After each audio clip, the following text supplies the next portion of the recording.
Bonjour à tout le monde. On est au quatrième jour de notre semaine spéciale organisée par l'Institut d'optique autour des thèmes de la lumière, la couleur et le patrimoine. Et on est absolument ravis d'avoir avec nous ce matin Clotilde Boust du C2RMF. Alors Clotilde, si j'ai une bonne mémoire, tu es photographe de formation, sciences de l'image à l'école Louis Lumière. C'est bien ça? Oui, c'est ça. Regarde, j'ai même une diapo avec ma vie, mon œuvre. Formidable. Voilà. Ouais. Ouais, j'ai fait des études de maths, physique, informatique. Après, j'ai fait une école de photo. Et après, j'ai fait une j'ai fait une thèse de optronique à Jussieu. Donc, ça tourne autour de l'image et de l'optique et de la lumière avec des domaines différents, mais c'est quand même cohérent à la fin. Voilà. Et aujourd'hui, tu coordonnes le groupe imagerie au C2RMF. Et donc, c'est ce que tu proposes de nous faire découvrir ce matin. Oui, c'est ça. Donc, je suis chef d'un groupe qui s'appelle Imagerie. Et donc, je vais vous expliquer, je vais vous présenter le C2RMF et ce qu'on fait, qui est très lié à l'optique. Donc, normalement, ça devrait être dans vous intéresser particulièrement. Donc, je vais vous montrer ce qu'on fait dans tous les domaines d'imagerie. Donc, alors attends. Voilà, donc là, d'abord, je vais vous présenter le C2RMF, qui est l'acronyme pour Centre de recherche et de restauration des musées de France, qui est donc situé au Louvre, mais qui n'est pas un département du Louvre. On dépend directement du ministère de la Culture. On est, on est même pas indépendant, on est vraiment le ministère de la Culture. Ça a été créé en 1931, donc c'est assez ancien. Et on est le laboratoire qui s'occupe de analyser et restaurer les œuvres d'art des 1200 musées de France. Donc c'est des musées labellisés d'État. Et quand une œuvre a un problème, on est la clinique des œuvres. Ils nous les envoient, on les analyse gratuitement. Et s'il y a besoin de faire une restauration, on peut la faire aux étages supérieurs. Et par contre, il faut embaucher un restaurateur. Les restaurateurs ne sont pas embauchés chez nous.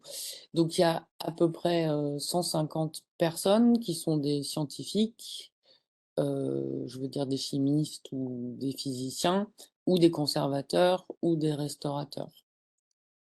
Donc le but pour nous, c'est notre mission de base, c'est de faire des analyses scientifiques en fonction de la question qui vient avec l'œuvre. Évidemment, on ne va pas faire toutes les analyses sur toutes les œuvres, donc vous imaginez 1200 musées de France, on a beaucoup d'œuvres qui viennent par an, il y en a à peu près 500 qui passent au C2RMF. Et à chaque fois, elles viennent avec une question. Elles ont un problème particulier qui nécessite des analyses ou de la restauration. Donc, en fonction de la problématique de l'œuvre, donc ça peut être par exemple un soulèvement de la peinture ou un cratèlement de la peinture, mais ça peut être aussi une statue qui est en train qui a une faille qui est en train de se décoller, des histoires de corrosion du métal. Donc les 1200 musées de France, c'est vraiment des musées de tous les sujets. Donc nous, on accueille vraiment tous les objets des musées de France, donc c'est-à-dire ça va de la peinture au mobilier, en passant par les bagues, les momies, enfin c'est vraiment très très très très très divers. Donc notre but à nous, c'est de faire les bonnes analyses pour répondre à la question et ensuite de les restaurer. Et tout ce qu'on fait est enregistré et va dans le département documentation qui garde toutes les documentations sur les œuvres depuis 1930. Donc il y a des dossiers d'œuvres assez anciens avec des images, des analyses, enfin évidemment en fonction de ce qui existait à l'époque. Donc on a un département documentation qui garde toutes les informations d'intervention sur les œuvres. Donc il y a 4 départements: recherche, restauration, conservation préventive et documentation. Donc, recherche, c'est nous, on fait les analyses. Restauration, ils font les restaurations. Ils encadrent les restaurateurs libéraux qui viennent faire les restaurations. Il y a peu, par habitude, il y a peu de restaurateurs qui sont embauchés directement par l'État, mais ça, c'est une spécificité française qui est très bizarre. Dans les autres pays, les restaurateurs sont embauchés directement dans les centres de conservation. Mais en France, ils sont plutôt libéraux, les restaurateurs. Après, le département conservation préventive, il essaye de faire en sorte que dans les musées, les conditions soient réunies pour que les œuvres ne s'abîment pas. Donc, par exemple, ils installent des systèmes de régulation de la température ou de l'hygrométrie, ou ils donnent des conseils en fonction des types de, d'objets qui sont conservés. Ils expliquent là, il faut mettre une vitrine fermée et contrôler ça, ou si c'est du métal, ils mettent des capteurs spéciaux. Enfin voilà, donc ils essayent de faire en sorte qu'on ait moins de travail. Et le département documentation, bon, garde tout, et a aussi une bibliothèque très importante sur tous les domaines scientifiques qui nous servent, nous, à analyser les œuvres, et aussi des bouquins d'histoire de l'art. Donc vous pouvez y aller, c'est sur rendez-vous sur le site du C2RMF. C'est un endroit très intéressant pour qui s'intéresse aux sciences et à l'histoire de l'art.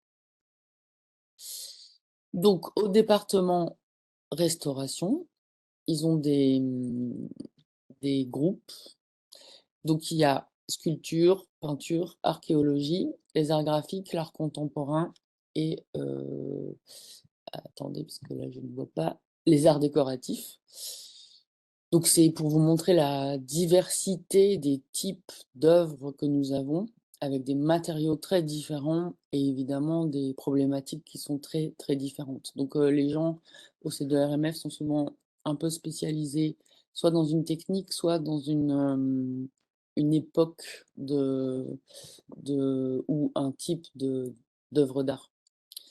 Alors, au département recherche dans lequel moi je travaille, on est 50 à peu près, et notre but c'est donc de mesurer les œuvres pour trouver la réponse à leurs questions, à la problématique, mais c'est aussi de développer des instruments qui vont servir à répondre aux problématiques. Donc on est beaucoup de scientifiques en physique nucléaire, en optique et en chimie. C'est majoritairement en labo de chimie quand même. Mais donc on développe des techniques, par exemple, qui sont non invasives, ou qui ne touchent pas, par exemple, on a développé un spectrocolorimètre qui est sans contact, parce que nous, on n'a pas le droit de toucher les œuvres d'art. Donc on développe des machines qui sont vraiment spécifiques aux problématiques que nous, on rencontre. Donc oui, quand je dis on est 50, c'est parce qu'on est à peu près 40 permanents, et il y a 10 thésards en permanence dans tous les domaines. Et nous, on a 5 groupes, donc les objets, la peinture, la datation. Aglaé, c'est le groupe qui gère l'accélérateur de particules. Donc on a un accélérateur de particules dans les sous-sols du Louvre, un petit, mais quand même un accélérateur de particules qui a été financé par l'Europe, par le ministère de la Culture et par le ministère de l'Enseignement supérieur. Il y a à peu près, en 98, il a été installé. Et donc, c'est un accélérateur de particules dédié au patrimoine. Donc, il ne fait que des œuvres du patrimoine. Et, et on peut postuler pour avoir une place via l'Europe, et on est envoyé là-bas tout frais payé. Et ensuite, on a le département imagerie, donc, que je dirige. Ah, j'avais même une diapo sur Aglaé. Donc, Aglaé, c'est l'accélérateur de particules. Et si vous voulez pouvoir analyser votre œuvre et que vous êtes européen, comme ça a été financé par l'Europe, il y a un portail dans lequel vous pouvez postuler pour avoir une place pour Aglaé. Il y a à peu près la moitié des utilisateurs de l'accélérateur de particules qui sont des musées européens qui ont fait une demande.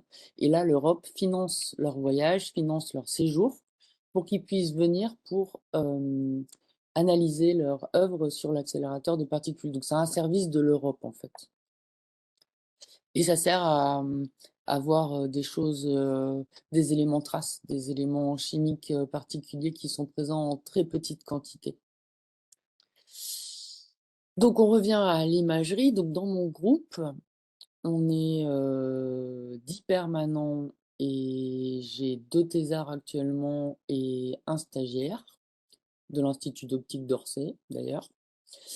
Et nous, on s'occupe donc de tout ce qui est optique, donc des ultraviolets, non, des rayons X jusqu'aux infrarouges. Donc on a cette gamme-là de radiation et on essaye de les utiliser pour obtenir des réponses aux questions les plus posées dans le domaine de la conservation.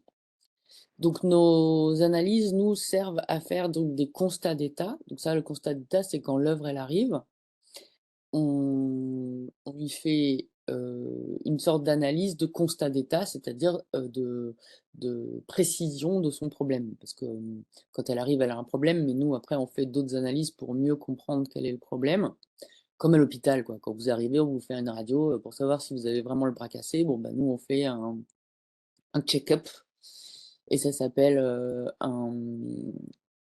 l'état d'arrivée de conservation de l'œuvre. Et ensuite, on met en place différentes stratégies d'analyse pour essayer de mieux comprendre son problème et de savoir donc comment il va être réparé, comment le restaurateur va pouvoir aborder ce problème-là pour pallier au problème. Donc nous, on cherche les matériaux, parce que le restaurateur a besoin de savoir en quel matériel c'est fait et comment c'est fabriqué. Puisque comme ça, il peut vraiment savoir, enfin, il peut aborder la question correctement. Les matériaux, c'est important parce que dans les chartes de déontologie de la restauration, aujourd'hui, la restauration n'a pas le droit d'utiliser les mêmes matériaux que l'œuvre. C'est-à-dire, elle doit utiliser des matériaux différents pour qu'on puisse repérer tout de suite que c'est une restauration. Et elle doit aussi utiliser des matériaux qui sont facilement enlevables. C'est-à-dire, on doit pouvoir enlever la restauration. On doit pouvoir faire marche arrière. Il ne faut plus, depuis à peu près 50 ans, on doit pouvoir revenir en arrière et annuler la restauration. La restauration, enfin l'intervention sur l'œuvre ne doit pas être définitive. Parce que vraiment, on en voit beaucoup hein, des restaurations qui ont été faites précédemment et c'était à coup de choses, de béton, enfin des choses qu'on ne peut pas enlever en fait et qui vieillissent mal et du coup ça se passe pas bien. Du coup, à cause de la déontologie, ils doivent vraiment savoir en quel matériel c'est fait pour ne pas utiliser les mêmes matériaux. Donc là, vous avez l'exemple de Tanagra, ça s'appelle. Donc ce sont des statuettes de 20-30 cm en terre cuite grecque. Et vous avez l'image visible à gauche, l'image de fluorescence UV au milieu. Donc vous voyez que la toge fluoresce différemment, donc on sait que c'est un pigment rouge.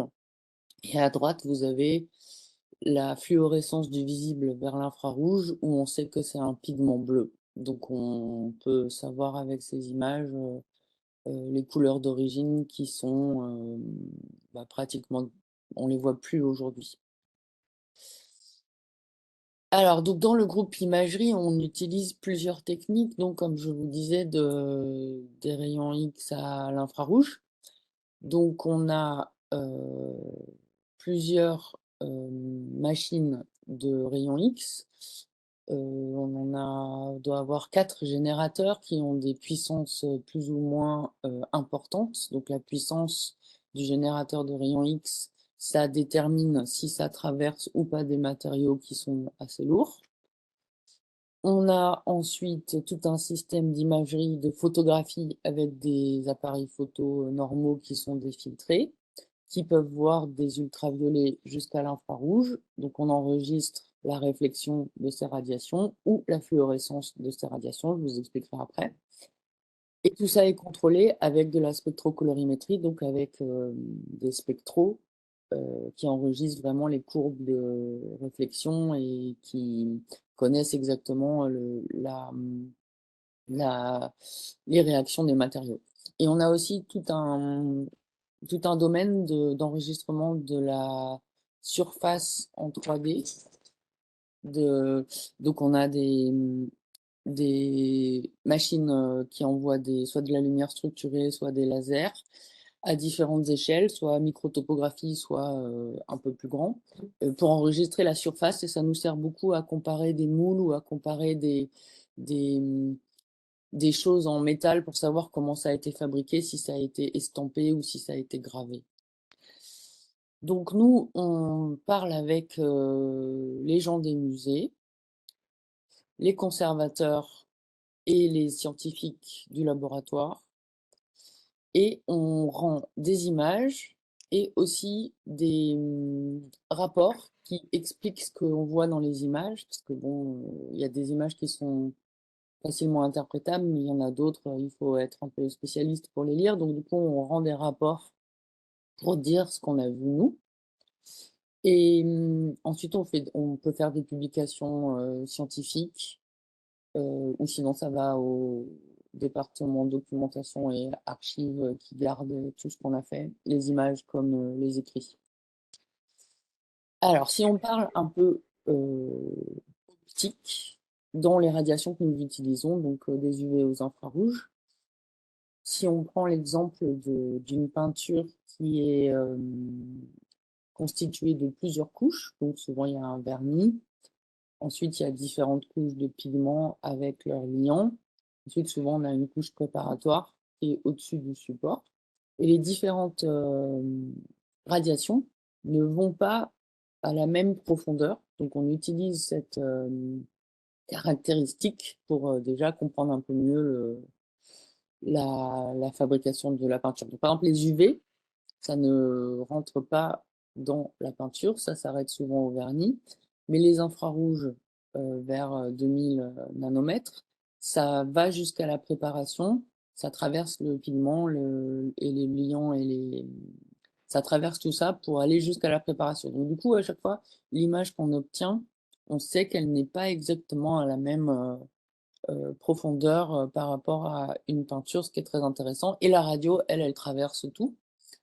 Elle prend aussi l'image du support, ce que ne fait pas les infrarouges, ça traverse pas. Donc on utilise aussi chaque radiation en fonction de où est la question. Alors on va faire. Donc je vais vous expliquer les différentes imageries. Donc on va commencer par la photo normale, quoi, la photo visible. Donc ça nous sert à faire un constat d'état. Donc on utilise un appareil photo normal qu'on a défiltré, c'est-à-dire tous les appareils photo ont un filtre anti-infrarouge devant leur capteur parce que le capteur est naturellement sensible aux infrarouges. Donc nous on a enlevé le filtre devant le capteur, comme ça on a une étendue plus grande. Ah, pardon. On a une étendue plus grande de radiation. Donc c'est un appareil photo moyen format, donc un Hasselblad qui coûte assez cher. Mais nous, ça nous permet de faire des images de très grands tableaux. Des fois, il y a beaucoup de très grands tableaux dans les musées, genre très grand, c'est 5 mètres sur 7, hein. Donc, d'avoir un appareil photo moyen format, donc c'est-à-dire dont le capteur est beaucoup plus grand, ça nous permet de faire directement tout toute la peinture en un coup ou en deux coups.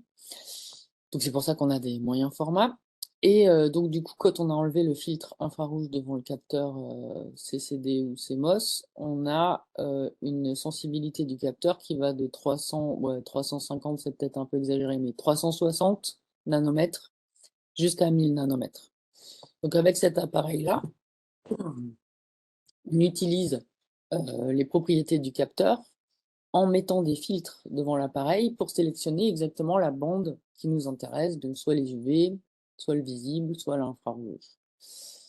Donc, on a un certain nombre de filtres qui nous permettent de sélectionner ce qu'on veut. Donc là, pour les constats d'état en couleur classique, on met un filtre qui enlève les infrarouges et on utilise des flashs classiques de photographie, rien de spécial. Et on enregistre les couleurs avec un protocole qui fait que c'est calibré à 2 delta E près, donc c'est-à-dire on enregistre vraiment les couleurs et on peut les transformer LAB directement dans Photoshop et c'est assez juste. C'est-à-dire on peut quand même faire un suivi colorimétrique avec ça. Donc on fait, pour les peintures, on fait la face et le revers. Pour les sculptures, on fait toutes les faces. Et pour les sculptures, en fait, la façon d'enregistrer les sculptures, euh, c'est plus compliqué en fait de faire des photos de constat d'état des sculptures parce que évidemment il y a du relief. Donc par exemple, à droite, c'est plutôt fait pour la publication parce qu'on voit vraiment les formes de la sculpture et à gauche, c'est plutôt fait pour le constat d'état où tout est un peu aplati et tout est un peu uniforme. C'est pour vraiment euh, mieux comprendre comment sont faits les matériaux, c'est pas pour comprendre la 3D de la sculpture. Donc, ce que je vous disais, c'est que nos images, elles sont calibrées avec des chartes Macbeth classiques. Et nous, on utilise le logiciel qui va avec la Solblad, qui s'appelle Focus. Et donc, on calibre chaque prise de vue. Donc, à chaque fois qu'on fait une photo, on fait un calibrage. Et le profil qui est fabriqué est mis dans l'image, donc on sait exactement comment c'est fabriqué et on peut retrouver la correspondance entre les RVB et les LAB de colorimétrie. Donc tout ça est contrôlé avec de la spectrocolorimétrie. Donc on a plusieurs spectros. Ça, je crois que vous voyez comment ça marche. Donc on connaît la distribution spectrale de l'illuminant, de l'observateur standard. On mesure la réflectance de tout ça et après on calcule les valeurs de colorimétrie où on enregistre la courbe de réflectance comme une information. Pour nous, il y a les deux qui sont importants. Il y a la courbe de réflectance et les valeurs LAB. C'est les deux qu'on garde à chaque fois. Donc nous, on en est à 2 delta en photo d'erreur sur nos photos, donc ce qui est quand même plutôt pas mal et ça nous permet quand même de faire des suivis, par exemple quand on peut pas mesurer ou quand on a besoin d'un suivi un peu rapide, bah, on fait des photos calibrées et ça marche pas mal. Après, on utilise maintenant, donc toujours avec des photos, on peut utiliser des logiciels qui utilisent le fait que le capteur, il est 3 capteurs, en fait, un rouge, un vert, un bleu, avec des sensibilités spectrales différentes.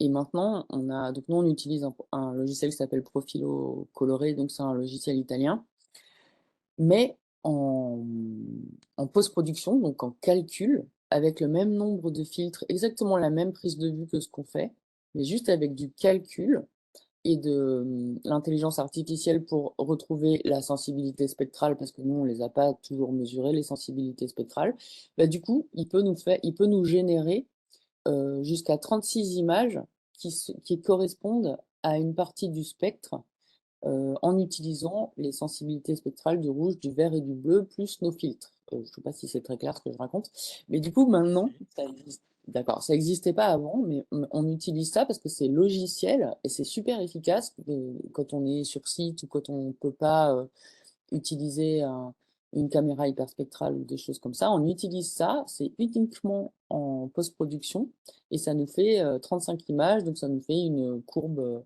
multispectrale à 35 points, donc c'est pas assez pour trouver des variations très petites en nanomètres, mais c'est assez pour trouver la plupart des pigments qui ont des réponses assez molles. Donc ça nous sert beaucoup et ça va très très vite en fait. C'est très efficace ce truc.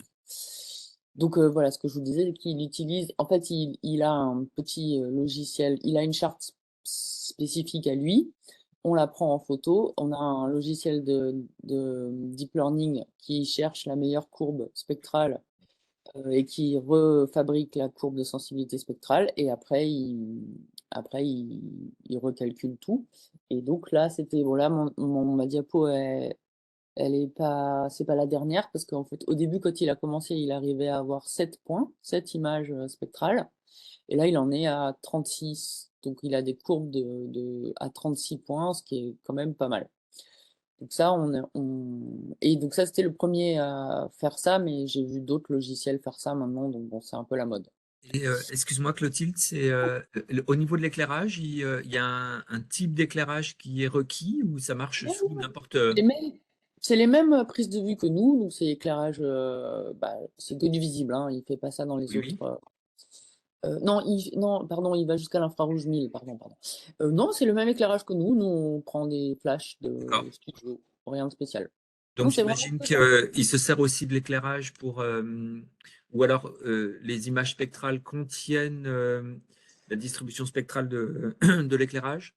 Non, en fait, le seul truc qu'il faut mettre à la prise de vue, c'est une charte à lui qui Ouais. connaît et Et qui, du coup, il ils doivent recalcule. Ouais. retrouver les propriétés d'éclairage en plus de celles des Oui, courbes de sensibilité spectrale. c'est ça. Comme il Ouais. connaît, il a plusieurs blancs dans sa charte. Il recalcule tout. Et c'est une sorte de en fait, il a une sorte de spectralon, tu sais, genre, Ouais, c'est ouais. pas un spectralon, mais c'est pareil. Et après, il a une charte de couleurs un peu comme une Greta Macbeth. Ouais. Et si tu mets ça dans ton image, après, tu fais ta prise de vue classique, et après, il recalcule tout. Et Super. c'est assez efficace, hein. C'est, moi, j'étais un peu bluffé par le truc, mais ça marche pas mal. Alors après, une fois qu'on... Ah oui, alors tu m'as dit de faire une pause, donc je fais une pause dans 20 minutes. Après la photo couleur normale, on a la photo, comment ça s'appelle? Rasante. Donc ça, c'est pour voir le relief de l'œuvre. Donc, donc c'est des lumières très très dirigées qu'on met à peu près à 10 degrés par rapport à l'œuvre. Bon, là c'est une peinture, mais on la met à 10 degrés et donc on voit le relief en rapidement. Voilà, donc là vous avez la photo du relief de cette œuvre-là, qui est donc tombée et qui a été coupée en deux. Là, vous voyez, c'est deux planches de bois qui se sont coupées. Attends. Vous voyez mon point rouge là? Ouais, ça marche. Là, là, ça a été coupé, donc On voit vous pas, voyez que... on voit pas le Ah, pointeur, non, pardon. tu vois pas le pointeur? Alors moi, j'ai un pointeur rouge. Si, ça y est, il y a une souris qui, on voit une souris. Là, elle est sur le... Je vous montre là Sur la pliure, ouais. Ouais, c'est ça. Donc, ça nous permet de voir assez rapidement le relief des œuvres. Et s'il y a besoin vraiment de mesurer plus précisément le relief, ensuite on passe en 3D. Mais pour la plupart des œuvres, ça suffit. Bon, par exemple, là, vous avez une image très démonstrative, c'est une peinture sur toile, et la toile a un problème euh, de structure, elle est en train de se détendre, comme vous pouvez le voir. Et donc là, il va falloir enlever le châssis et retendre la toile, parce que là, elle est en train de s'abîmer. Donc ça, c'est un rasant gauche. En général, on fait deux angles, haut et gauche ou haut et droit, mais c'est pour avoir une bonne idée de... Voilà, ça c'est un Van Gogh qui utilisait de la peinture vraiment en amas, donc on voit bien les reliefs. Là, c'est pas, elle n'a pas de problématique, hein. C'est vraiment juste pour vous montrer la façon dont Van Gogh peint est très démonstrative en rasant.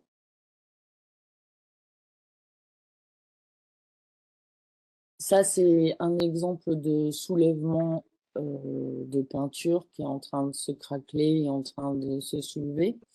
Donc les papiers blancs que vous voyez, c'est des papiers japonais qui servent à maintenir en fait avant l'intervention des restaurateurs qui sert à maintenir la peinture en place, c'est en attendant. Mais du coup, avec le rasant, on voit bien où est-ce que ça commence à se décoller de façon problématique. Et ça, c'est le réseau de craquelure qui est souvent à surveiller quand il est trop important. Parfois, on fait des mesures avant-après exposition, si on a un doute sur est-ce que ça s'est bien passé l'exposition. Donc bon, voilà, les craquelures, quand elles sont importantes, elles sont souvent surveillées avec cette technique ou avec de la 3D si c'est vraiment très petit. Là, vous avez un autre exemple où il a été abîmé. Là, quand vous êtes en haut, là, il a été troué par quelqu'un. Donc ça, c'est pour documenter où il a été abîmé. Et ça, c'est le revers. Donc les peintures sur bois ont un revers qui est significatif de l'époque à laquelle ils ont été fabriqués. Donc il y a aussi un monde de la planche de bois sur laquelle on peint et des revers. Donc du coup, on enregistre toujours la surface du revers des planches de peinture parce que ça a un sens par rapport à l'époque de fabrication ou la technique de fabrication ou tout ça. Vous voyez à gauche, on voit pas du tout. À gauche, la photo normale, on met deux lampes à 45 degrés. Donc c'est vraiment fait pour écraser tout le relief. Et à gauche, il y a une seule lampe qui est à 10 degrés et qui est très dirigée, qui a des rayons très dirigés. Ça, c'est encore une planche. L'arrière d'une planche, vous voyez, la technique n'est pas du tout pareille. Donc, on a aussi une technique qui s'appelle la RTI, donc qui est assez facile à faire et dont les logiciels de calcul sont gratuits. Donc, vous en avez un qui est disponible là, à Cultural Heritage Imaging. Donc, la RTI, c'est du rasant, mais multi-angle. Donc, vous avez juste besoin d'une sorte de boule noire dans lequel se reflète la lampe, enfin la lumière. Vous bougez la lampe à plusieurs angles. Au lieu de faire que 10 degrés, vous faites tous les angles autour de l'œuvre. Ça se reflète dans la boule noire et le logiciel, avec la boule, retrouve à quel endroit était positionnée la lampe, vous remet tout ça dans un logiciel et ensuite vous pouvez changer de façon numérique l'éclairage de l'œuvre pour étudier par exemple un endroit particulier où vous ne comprenez pas bien comment il est fabriqué. Donc ça, c'est un exemple avec la tapisserie de Bayeux qui est un peu complexe parce que c'est une tapisserie, donc c'est pas fixe. Mais il y avait des déchirements comme ça où ils avaient vraiment besoin de connaître comment c'était déchiré et de pouvoir bouger la lumière chez eux, quoi, numériquement. Et du coup, on a fait donc, plusieurs images, plusieurs photos en bougeant la lumière autour. Et après, on a recalculé, on leur a donné le logiciel et ils ont étudié chaque déchirement. Donc ça, c'est vraiment efficace. Et maintenant, les logiciels de RTI, en plus de recalculer l'angle de la lumière de façon numérique, ils recalculent aussi la surface en 3D. Alors bon, la résolution, elle n'est pas top pour l'instant, mais je pense dans 5 ans, juste en bougeant la lumière, vous aurez la surface de façon très précise et la lumière. Enfin voilà, tout ça, c'est des calculs qui vont très vite. Enfin, ça avance beaucoup. Ensuite, on a les tranches. Donc, on photographie les tranches aussi parce que ça peut être intéressant sur la déformation des planches ou sur les techniques de fabrication. Mais ça, on ne le fait pas tout le temps. C'est vraiment en fonction de la demande. Voilà, vous avez encore un Van Gogh. Ça, c'est intéressant pour la technique. Après, parfois, on fait de la lumière transmise. Donc, ça, on le fait que quand la problématique le demande. Donc, ça, c'est une peinture tibétaine et il y avait une problématique sur les fils et l'épaisseur de la peinture. Donc, on a fait une lumière transmise. On aurait pu faire une radio, mais la lumière transmise, ça répondait aussi à notre question.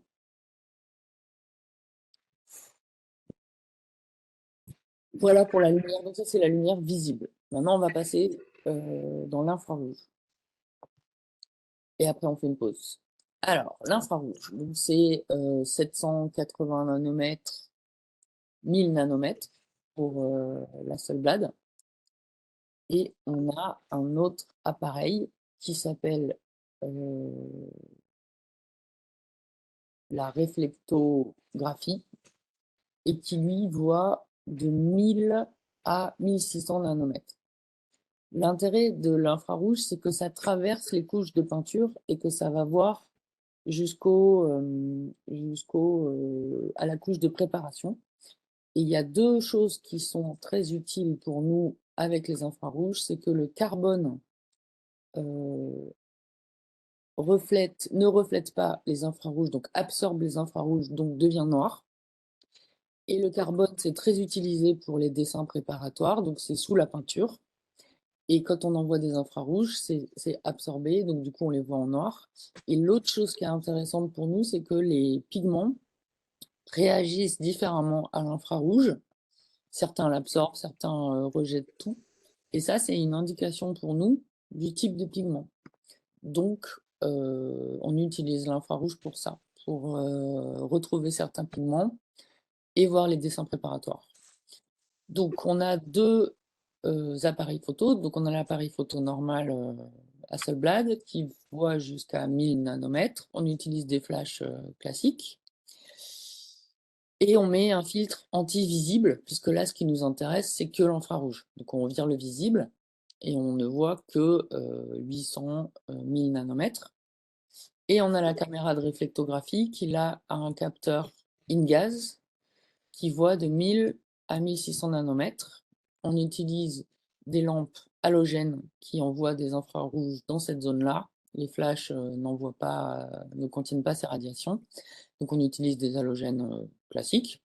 Et là, on enregistre entre 1000 et 1600, enfin 900, 1700. La courbe, elle est un peu molle vers la fin. Et là, on a une image qui est plus, qui ressemble à l'autre, hein, mais qui est un peu plus précise dans les dessins sous-jacents. Donc là, vous avez la comparaison des deux, donc ils sont très proches, mais on voit quand même les dessins sous-jacents mieux à droite. Je crois qu'il y a un zoom après. Regardez. Donc les dessins sous-jacents, c'est les dessins qui ont servi à faire la peinture, c'est-à-dire qu'ils sont dessinés sur la couche de préparation au carbone ou à l'encre de Chine, au pinceau ou au crayon, et qui servent à repérer où va être peint ensuite les personnages et tout ça. Donc là, vous voyez, alors je vais ressortir là, ça, ce sont les dessins préparatoires. Vous voyez, c'est vraiment, on voit où est-ce que sont positionnés, et ça a été dessiné par le peintre pour se repérer lui-même ou pour que son atelier puisse se repérer. Après, c'était pas toujours peint par le peintre lui-même, ça pouvait être aussi les apprentis dans son atelier. Là, vous avez aussi, là, ça se voit encore mieux. Là, vous voyez vraiment les dessins préparatoires qui sont donc sous la peinture. Là, vous avez un Raphaël qui, donc on voit, donc Raphaël et Léonard de Vinci, enfin tous les gens de cette époque-là, utilisaient une technique qui s'appelle le spulvero, qui sont donc les petits points là que vous voyez. Donc en fait, ils dessinaient sur une feuille à part. Ensuite, ils reproduisaient le contour en faisant des petits trous, là où vous avez dessiné. Ensuite, ils reportaient la feuille sur la peinture et ils tamponnaient tout ça avec un sac rempli de poudre de pigments. Et donc, ça reportait leur dessin sur la toile. Donc, c'est ce qu'on voit là, en fait. C'est les petits points là, le spulvero. Donc, ça, c'est une technique qui était très utilisée à la Renaissance. Donc, on voit tout ça dans ce tableau de Raphaël. Il y a aussi cet exemple-là dans le lit, là, quand on regarde, il y a vraiment tout, tout est très très précisément dessiné. Je crois que j'ai un exemple. Ah ouais, le Spulvero, c'est ça. Donc c'est le petit sac là que vous voyez. Vous dessinez sur une feuille, vous faites des trous et puis vous reportez ensuite là-dedans. Alors il y avait des médiums secs comme des crayons au carbone, mais il y avait aussi de l'encre de Chine à droite, c'est au pinceau. Les dessins préparatoires sont faits au pinceau. Donc il y a un monde aussi du dessin préparatoire avec des techniques différentes, des styles différents. Donc les gens de l'histoire de l'art peuvent déduire des époques de fabrication, des écoles de fabrication avec le style de dessin sous-jacent.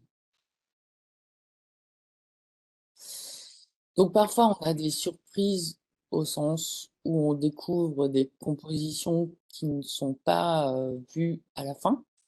Donc là, le dessin sous-jacent est quand même très précis et il a changé d'avis sur la composition centrale. Il s'est dit, ouais, non, je vais mettre du ciel. Donc on a souvent des surprises avec des changements de composition ou des changements de position de personnages. Donc on peut comprendre la genèse de l'œuvre avec ça. Donc ça sert aux historiens de l'art et aux spécialistes des époques ou du peintre ou ce que vous voulez. Donc ça nous arrive souvent. Et aussi ce qu'on voit au Moyen Âge, souvent, c'est qu'ils notaient les couleurs pour lesquelles, dans lesquelles il fallait que ça soit peint. Et donc là, c'est pour les ateliers, c'est vraiment pour les apprentis, pour leur dire remplis-moi ça avec cette couleur. Enfin, ils écrivaient beaucoup de choses. En fait, il y a beaucoup d'indications écrites.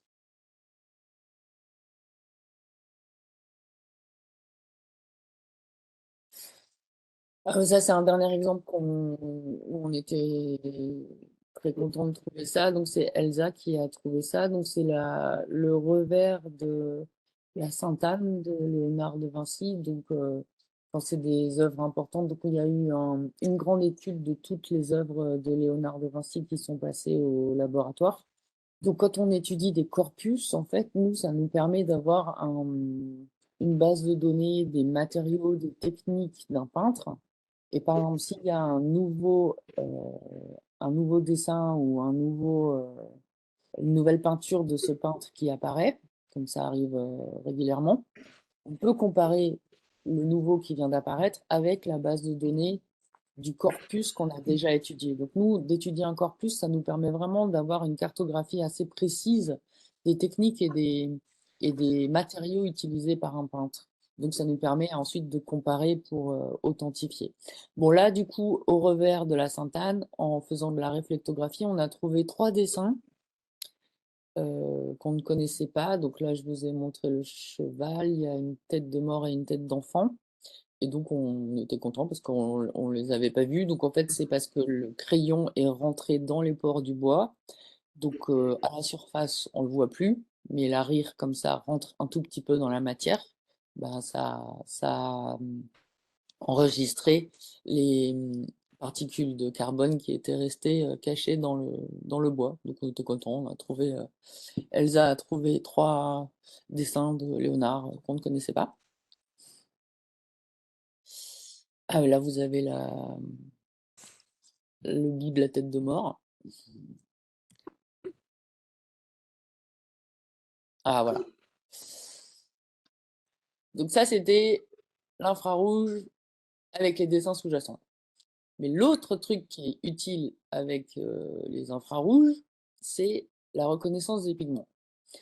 Donc là, on fait... donc, comme les infrarouges, c'est des photos noir et blanc, bon, c'est un peu dur de savoir si tel pigment, il reflète un peu ou beaucoup, enfin c'est du noir et blanc, on comprend rien. Donc du coup, on transforme les images noir et blanc en images fausses couleurs. Alors, est-ce qu'il y a l'animation là? Donc, l'image visible, on mélange l'image visible et l'image infrarouge. Donc l'image visible, vous êtes d'accord que c'est 3 couches avec les 3 capteurs là, rouge, vert et bleu. Donc quand on va dans Photoshop ou quand on regarde la constitution de l'image, on a 3 images. Donc ce qu'on fait, c'est qu'on remplace, on enlève, donc si on est dans les infrarouges, on enlève la couche bleue, on la vire, on déplace les 2 autres couches. Est-ce que ça va marcher mon animation? Oui, ça marche. On enlève la bleue, on déplace les 2 autres et on remplace la couche rouge avec la couche infrarouge. C'est juste une astuce pour pouvoir visualiser les réponses en noir et blanc dans l'infrarouge en couleur. C'est juste plus facile à comprendre.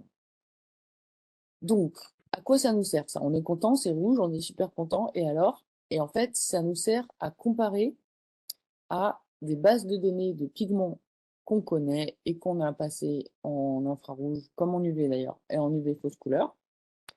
On a des bases de données de, de beaucoup de choses, hein, des pigments, des colorants modernes, anciens, mais aussi des vernis, enfin de tous les matériaux. Donc à gauche, vous avez l'image visible et à droite, vous avez l'image infrarouge fausse couleur.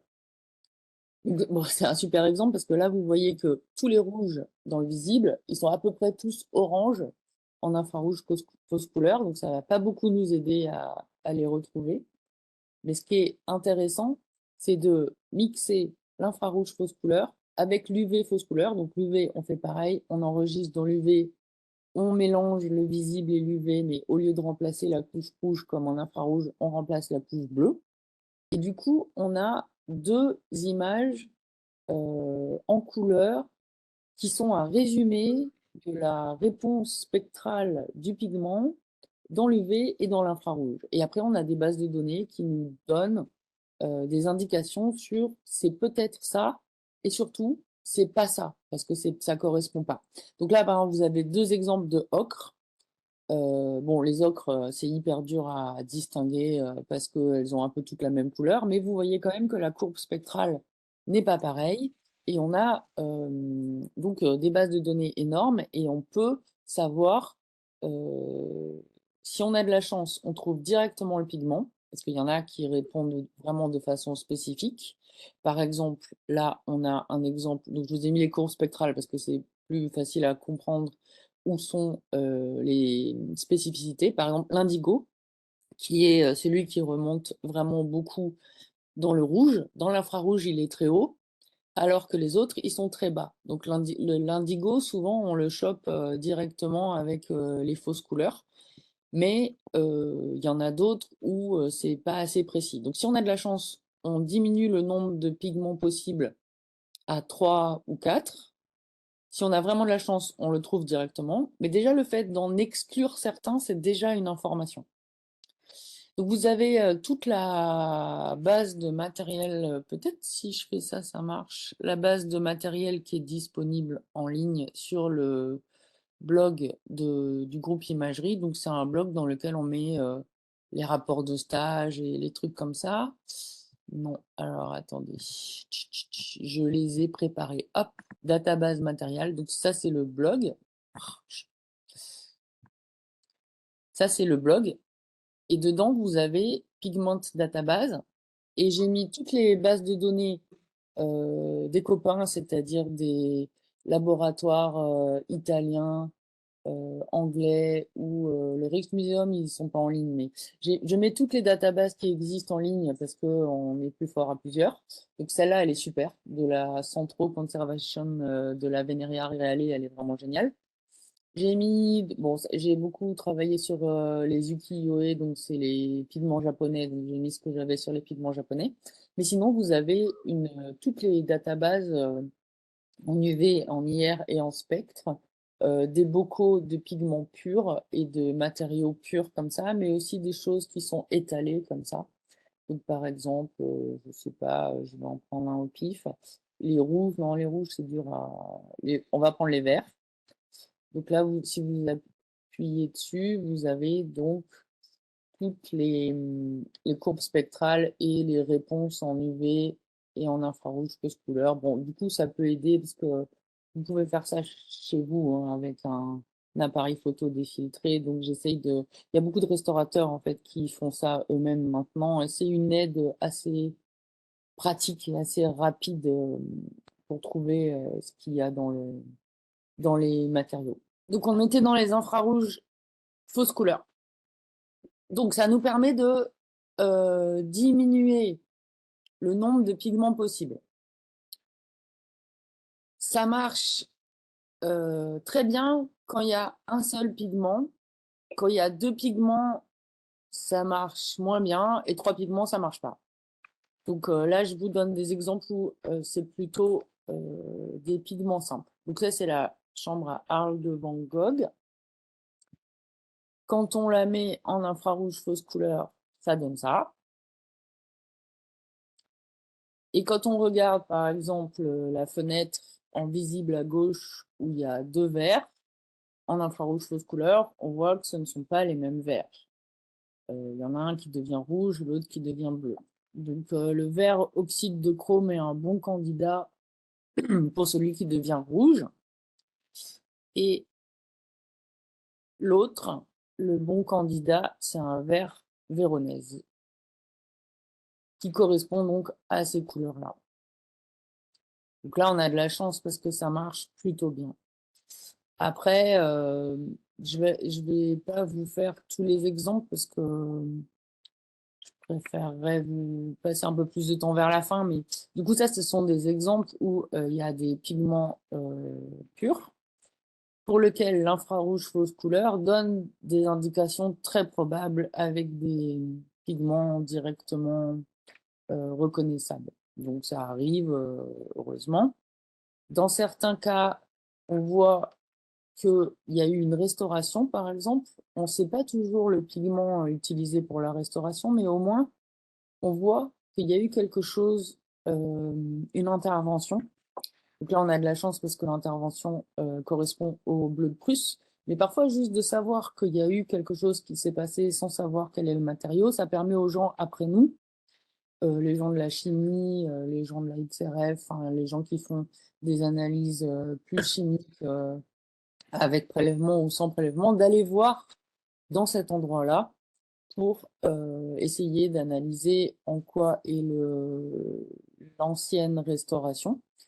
Parce que les restaurations aussi, ça vieillit, donc parfois ça vieillit pas bien et il faut les enlever. Enfin bon, voilà. Même si on ne trouve pas directement quel est le pigment, ça nous permet quand même de savoir que là, il s'est passé quelque chose. Ce qui est intéressant pour les gens après nous. Donc ça, c'était les infrarouges et on peut faire la même chose avec les UV. Donc les UV, on utilise la toute petite portion du capteur de l'appareil photo sensible aux UV, mais qui est vraiment, vraiment petite, quoi. Ça doit faire 10 nanomètres et la sensibilité, elle est pas bonne parce que c'est pas fait pour ça. Mais nous, on pose, le temps de pause, il est très, très, très, très, très long et on utilise des filtres pour choper juste la zone des UV auquel est sensible le capteur. Donc, là, j'ai mis 350-400.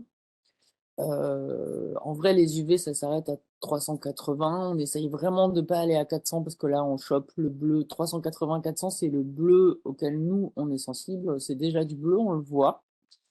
Donc, on essaye vraiment de se concentrer sur 360, 380. En fait, en gros, c'est la zone. Donc on n'utilise plus des tubes là. On a arrêté les tubes parce que quand ça tombe et quand ça éclate, c'est quand même bien dangereux, c'est bien dégueulasse.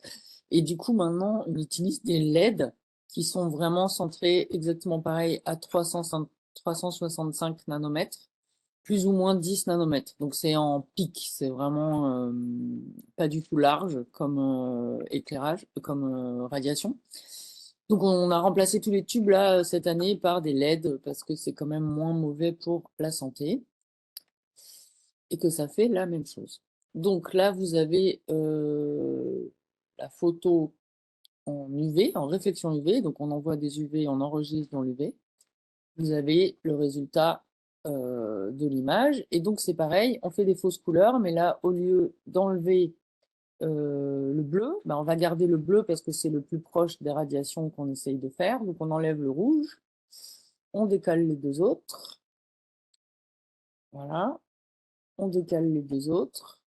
Et on met la réflexion UV à la place du bleu, ce qui nous fait des fausses couleurs en UV. Donc en fait, on résume, en fait, on visualise la courbe de réponse, en fait, c'est ça qu'on fait. Donc là, ce pigment-là, il devient vert. Donc on a aussi des bases de données lumière directe, UV fausse couleur. Ah, j'ai pas mis infrarouge fausse couleur, pardon. Donc on a aussi des bases de données le direct UV et infrarouge aussi. Donc, en fait, quand on a les trois informations en même temps, on a vraiment beaucoup d'informations. Donc ça, c'est le même tableau de Van Gogh en UV fausse couleur. Et donc, les pigments qu'on a trouvés tout à l'heure sont confirmés. Là aussi, ça correspond.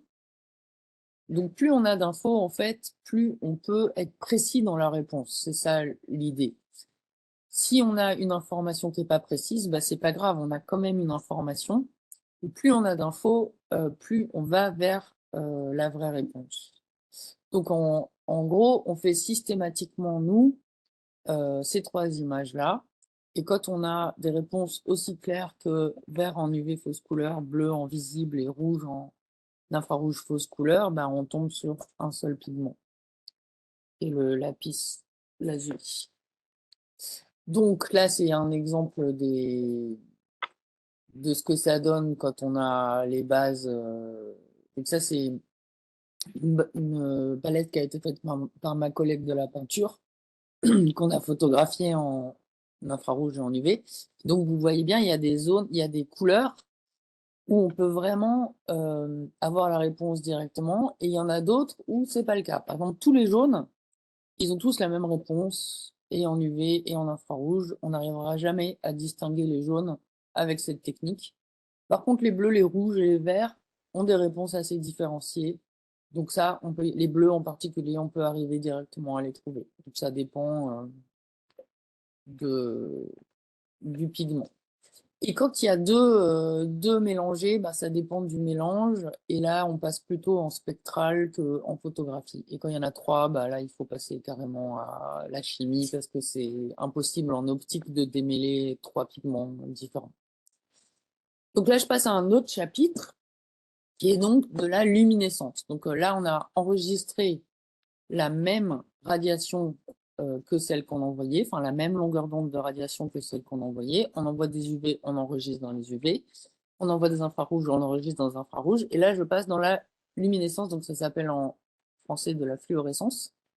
Ça veut dire que vous envoyez quelque chose, mais vous enregistrez dans autre chose, dans une autre gamme de radiation. Donc là, par exemple, la fluorescence sous UV, donc vous envoyez des UV, 360 nanomètres en pic, là, comme nos LED et nos tubes, mais la matière enregistre, enfin absorbe ces radiations et les réémet dans le visible à 420 nanomètres. Donc elle change les radiations, elle change les nanomètres des radiations qu'on lui envoie, donc ça s'appelle de la fluorescence et de la luminescence en anglais.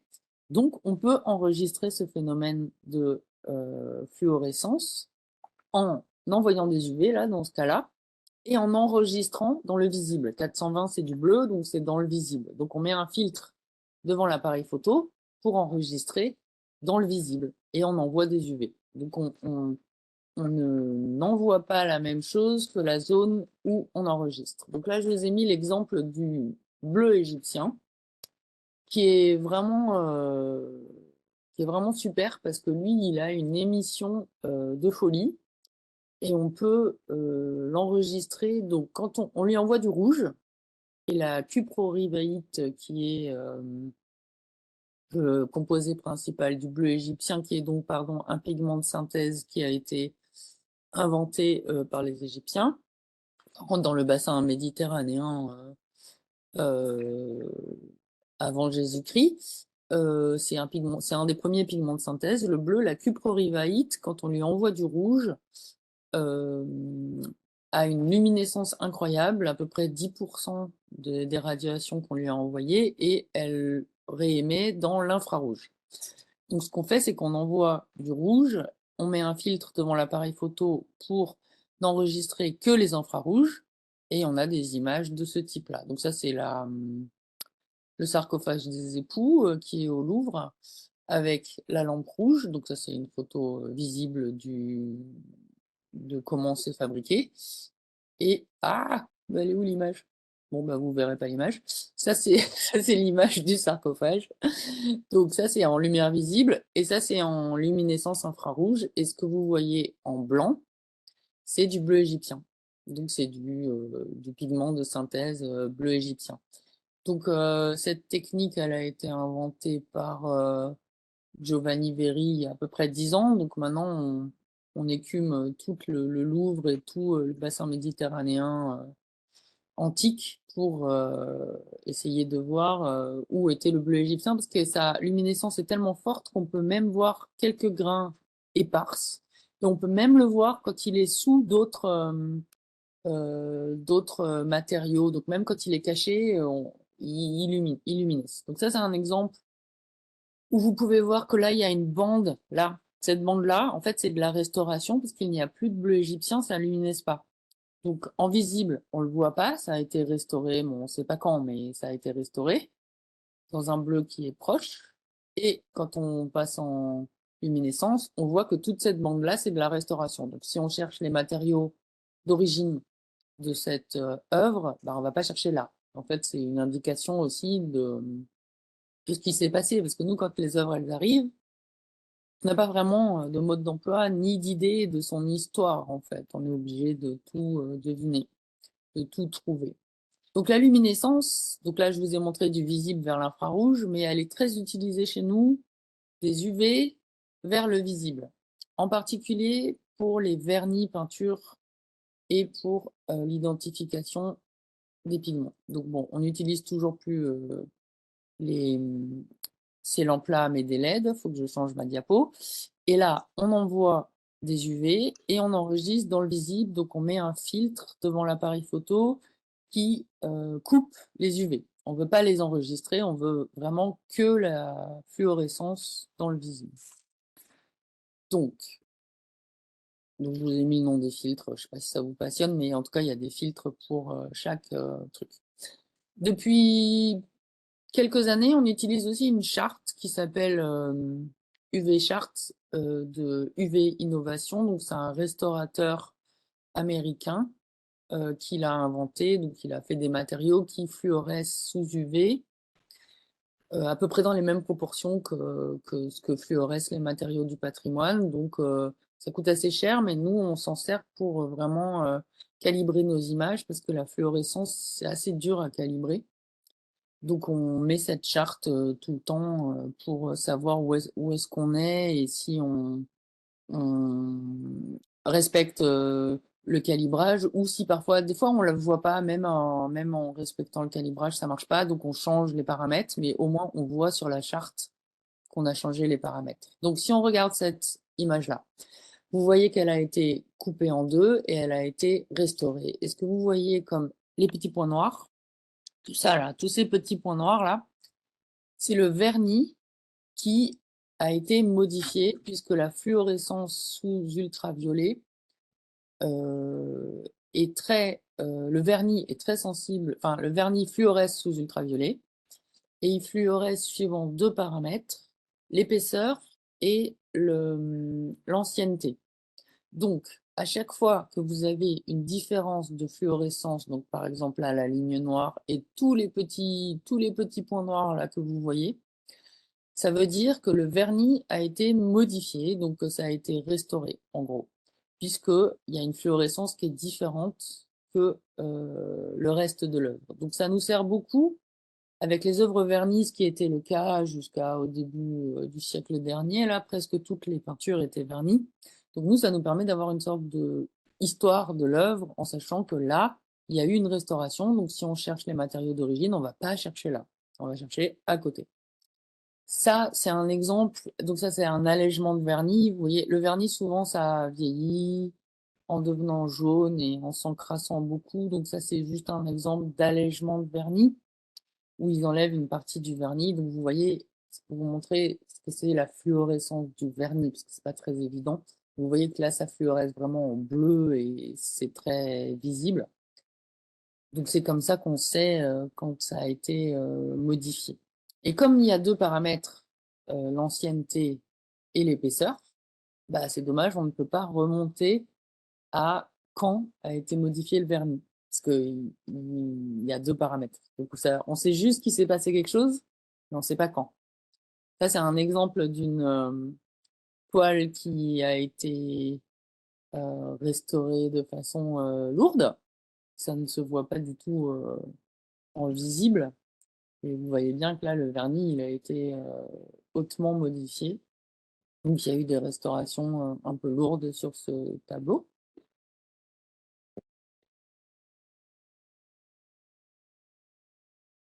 Ça marche aussi pour les sculptures. Donc, la fluorescence sous UV pour les sculptures, c'est beaucoup les matériaux organiques, les cols, beaucoup les cols, certains pigments. En fait, on voit où est-ce que ça a été restauré, si ça a été cassé, là, par exemple. On voit dans les cheveux, sur le nez et sur le bras qu'il s'est passé quelque chose. Donc, c'est une image qui est aussi faite automatiquement. Pour toutes les œuvres qui passent chez nous, on fait ça. Et certains pigments ou certains matériaux ont la gentillesse de fluorescer dans une couleur particulière. Donc ça, c'est cool parce que du coup, on peut les reconnaître directement. La laque la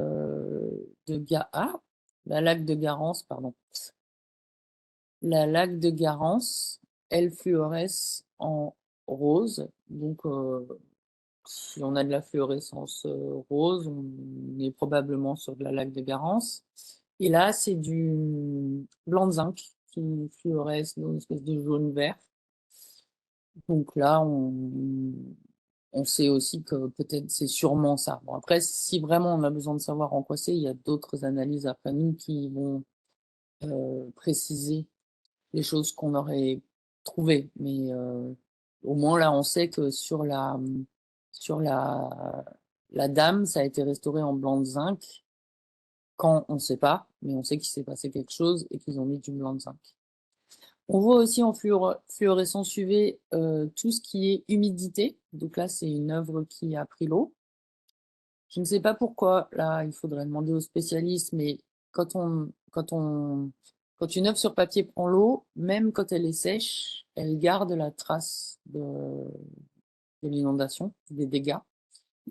Et il y a aussi un autre cas où on voit les choses qui se sont passées, c'est les champignons. Donc les champignons, même quand ils sont partis, même quand ça a été traité, laissent dans le papier un matériau qui se voit en UV, où on voit qu'il s'est passé quelque chose en UV. Donc on peut repérer sur le papier des choses comme ça qui se sont passées avant. Ça, c'est un exemple d'une panthère en cire qui, quand on la passe sous UV, est hautement restaurée, c'est-à-dire qu'on a des fluorescences à peu près de toutes les couleurs. Donc là, vous avez du bleu, vous avez du vert, vous avez du jaune. Enfin, là, il y a trop de matériaux qui fluorescent dans ces couleurs-là. Donc nous, on ne sait pas du tout ce que c'est comme matériau. Mais du coup, cette image-là permet aux gens, après nous, qui font des analyses, donc là, elles ont fait des analyses chimiques avec prélèvement, de prélever là où c'est intéressant et du coup de savoir en quoi c'est. Donc ils ont fait les prélèvements en fonction de nos images, en fonction des zones de fluorescence qu'on voyait étant différentes. Donc, ils ont pris des échantillons, donc ça c'est toujours avec l'accord du conservateur et c'est quand c'est nécessaire à la préservation de l'œuvre, bah, on est obligé de faire des échantillons. Donc, ils prennent des échantillons qui sont vraiment, on voit pas du tout à l'œil nu, hein, qui font quelques microns. Ensuite, on les passe dans le microscope électronique pour savoir les matériaux et comment c'est fabriqué.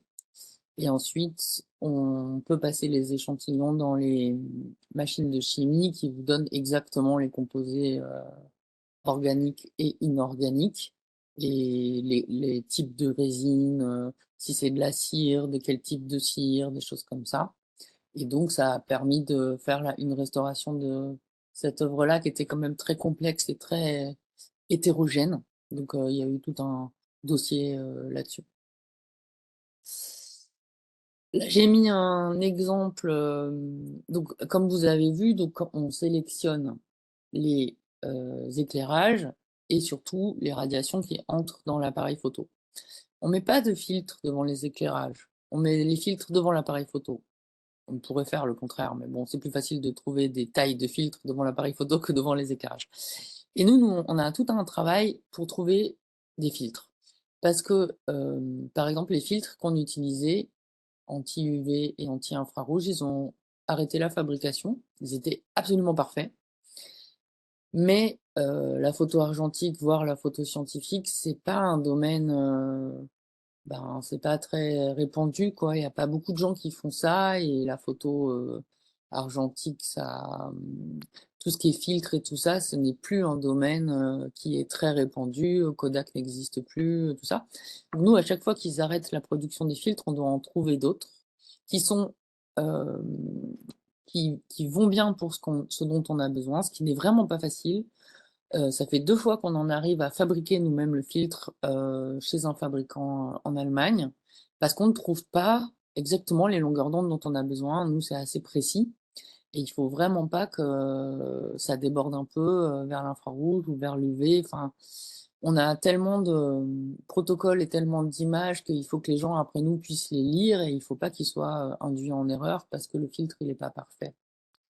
Donc on a plein de tests, de spectro, pour trouver le bon filtre. Là, par exemple, vous voyez, la source là, c'était une source, LED. On a beaucoup cherché avant de trouver une source LED UV qui soit parfaite. Là, je sais pas si vous voyez mon pointeur, mais là, il y a un tout petit rebond là dans le, 4 à 410 nanomètres, hein. Non mais ça nous a embêtés, mais comme pas possible et on a cherché, mais pendant 2 ans, la LED qui va bien sans ce rebond. Parce que c'était un rebond un peu de fabrication et les gens qui enlèvent ça n'intéresse personne d'enlever ce rebond à part nous. Donc on a vraiment beaucoup cherché avant de trouver l'éclairage qui va bien et ensuite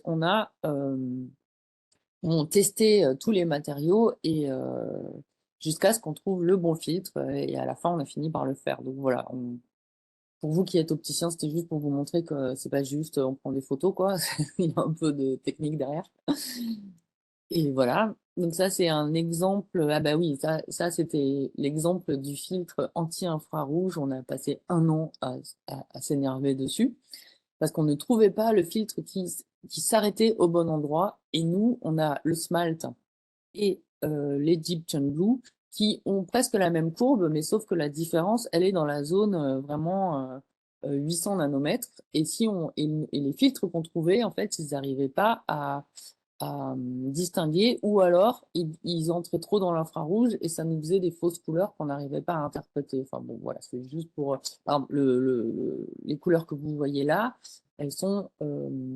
soit elles ne distinguent pas deux pigments qui sont très proches, soit elles vont trop loin dans l'infrarouge et elles nous montrent des choses qu'on n'est pas censé voir quand on regarde ces longueurs d'onde. Bon, donc on a fait plein de tests, voilà, on a fini par trouver, mais ça a pris du temps.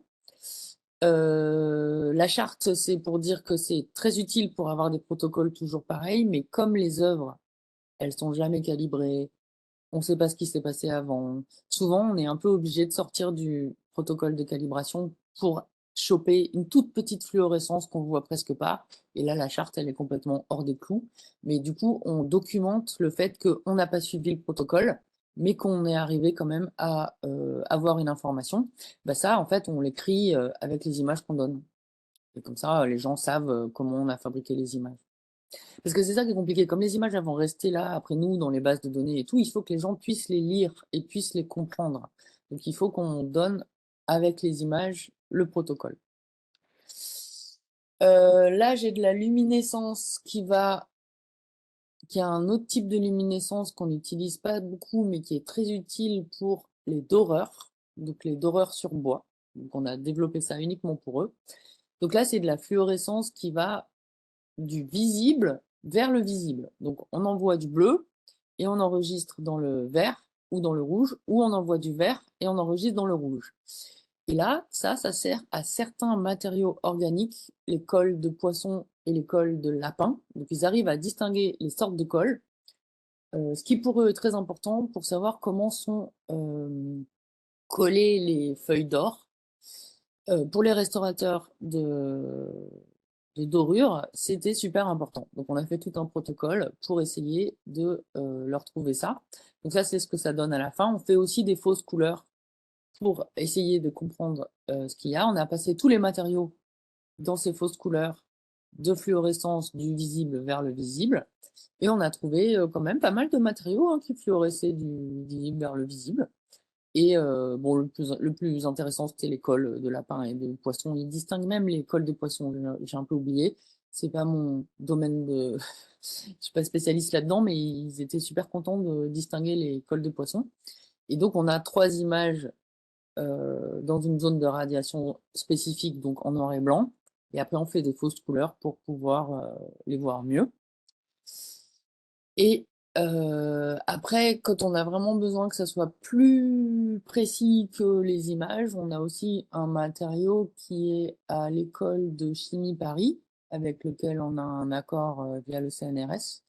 Et c'est une machine qui nous donne exactement les longueurs d'onde auxquelles réagissent le matériau, et elle nous donne aussi exactement les longueurs d'onde dans lesquelles réagissent le matériau. Parce que nous, en photo, du coup, c'est un peu on n'a pas exactement toute l'exactitude. Donc, par exemple, on a fait une étude sur les anthracinones, là, qui est la chose qui fluoresce en rose, parce qu'il y a plein de sortes d'anthracinones et c'est une matière naturelle et donc c'était très, très, très utilisé chez les Grecs et tout ça. Donc, on voulait savoir si on pouvait, avec la luminescence sous UV, distinguer les anthracinones. Donc, on a fait un test.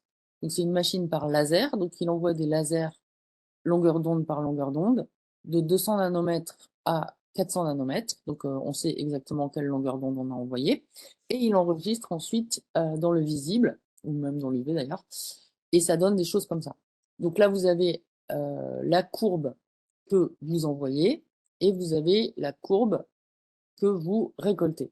Et ça donne, ça j'adore cette image, elle est trop bien. Donc là, ça a été envoyé de 220 à 400, longueur d'onde, enfin nanomètre par nanomètre, et vous voyez vers où ça fluoresce. Donc vous voyez très exactement que le pic de rendement de fluorescence, il est à 360 et que ça envoie à 650. Enfin, là, je vois pas trop sur mon petit écran, mais vous voyez bien, en fait, que si vous envoyez un peu avant 360, vous aurez une réponse, parce que la réponse, elle est pas en pic, elle est en courbe, vous aurez une réponse. Mais que si vous voulez vraiment savoir exactement cet anthrachinone-là, il a cette tête-là en fluorescence. Donc, on a fait ça pour tous les anthrachinones qu'on avait dans notre database.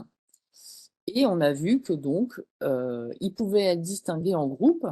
Là, on a le groupe, donc après, ça passe en chimie, là, c'est plus mon domaine. Il y a le groupe chimique là qui réagit vers 370. Il y a le groupe qui réagit vers 310 et il y en a un autre par là qui, lui, est vers 340, mais réémet vers 600, alors que les 2 premiers groupes, ils réémettent vers 450. Donc là, ça nous permet euh, de distinguer des groupes. Alors, on ne distingue pas chaque anthrachinone, hein, ok, mais ça nous permet quand même de savoir, en gros, à quel groupe il appartient. Donc, si on avait le temps, on devrait faire ça pour tous les matériaux. Mais ça prend tellement de temps de faire ces tests-là, on peut pas tout faire. Mais bon, voilà, on l'a fait pour les anthracinones. On sait que si on a besoin d'un truc très précis, on peut aller là-bas. Et ce qu'on fait en ce moment, et ça va être mon dernier chapitre, c'est que on fait beaucoup de croisements entre les types d'images. Donc, il y a tout le travail qui est fait sur l'hyperspectral avec le fait de pouvoir démélanger 2 pigments. Donc là, il y a une thèse, ah ouais, je pourrais vous envoyer ça. Il y a la thèse de Montésar demain à 14h. Vous pouvez le voir en ligne. Ah, je vais t'envoyer ça, Mathieu, si ça t'intéresse. Donc lui, il a fait donc c'est vraiment du calcul. C'est pas à l'acquisition, en fait. Nous, on est beaucoup maintenant, on n'est plus dans l'acquisition. Enfin, si, quand même, mais là, le gros du travail, il se fait en post-production, en traitement d'image.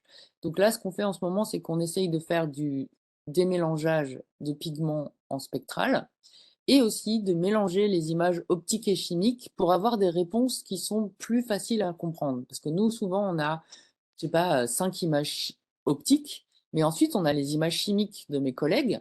Donc, on se retrouve avec 15 images et on doit essayer de comprendre les 15 images en même temps et à un moment, c'est trop compliqué. Donc, on essaye de faire du traitement d'images pour extraire les informations directement entre les images optiques et les images chimiques. Donc, on fait de l'analyse interimage. Donc, c'est du traitement d'image.